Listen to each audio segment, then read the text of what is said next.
ओ सिंध मुंहिंजी मावा, ओ सिंध मुंहिंजी मावा, माव में मुंहिंजो साहु आहे। सिंध सां मुंहिंजो सिर लॻे, सिंध सां मुंहिंजो सिर लॻे, सिंध सां मुंहिंजो सिर लॻे, सिंध सां मुंहिंजो सिर लॻे।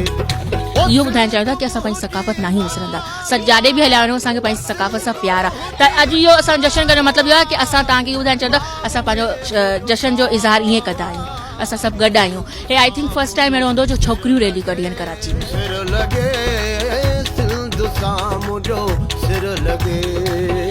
हम सिंध को मोटिवेट कर रहे हैं, सिंध की गर्ल्स को मोटिवेट कर रहे हैं, जो कि आजकल आपने सिंध में देखा है गर्ल्स को ज़्यादातर मोटिवेट नहीं किया जाता। तो हमारा मैसेज, बेसिकली मैसेज ये है कि आप सिंध को ज़्यादा से ज़्यादा आगे बढ़ाएं। और कल्चर डे हम ये फर्स्ट टाइम एक रैली निकली है गर्ल्स की।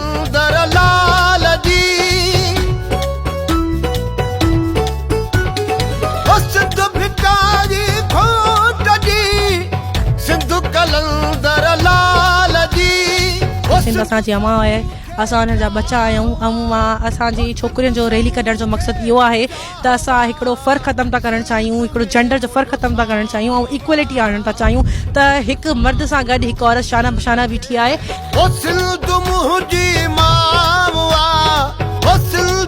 जेको अॼु जो ॾींहुं हूंदो आहे उहो असांजो सभिनीनि खां ख़ुशी वारो ॾींहुं हूंदो आहे ऐं माशाअल्लाह सां जेका न्यू जनरेशन असांजी अचे पई त उहो इन ॾींहं खे इलाही सुठे तरीक़े सां मल्हाए पई, प्राउड आहे पंहिंजे सिंधी थियण ते ऐं असां चाहींदासीं त असांजी सकाफ़त खे ईअं ई ॾेखारियो वञे।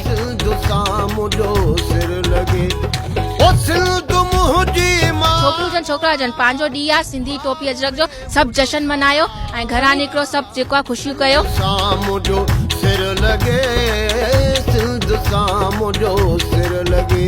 हिन जो मक़सदु इहो आहे की असां जेको आहे पंहिंजे सिंधी कल्चर खे न भुलिजूं ऐं सिंधी असांजी जेकी लैंग्वेज आहे ऐं असां सिंधी खे अॻिते वधायूं था, सिंधी कंहिंखां घटि न हूंदा आहिनि।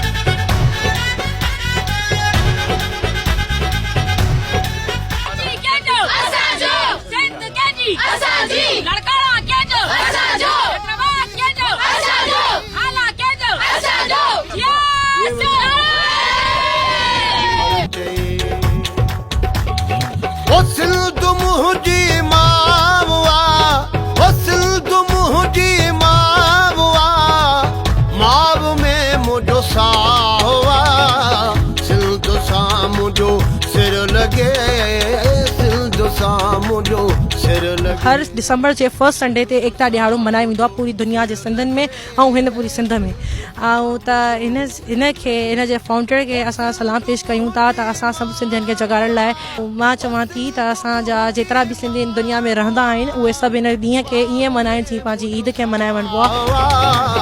सिंध सां मुंहिंजो सिर लॻे, सिंध सां मुंहिंजो सिर लॻे, सिंध सां मुंहिंजो सिर लॻे।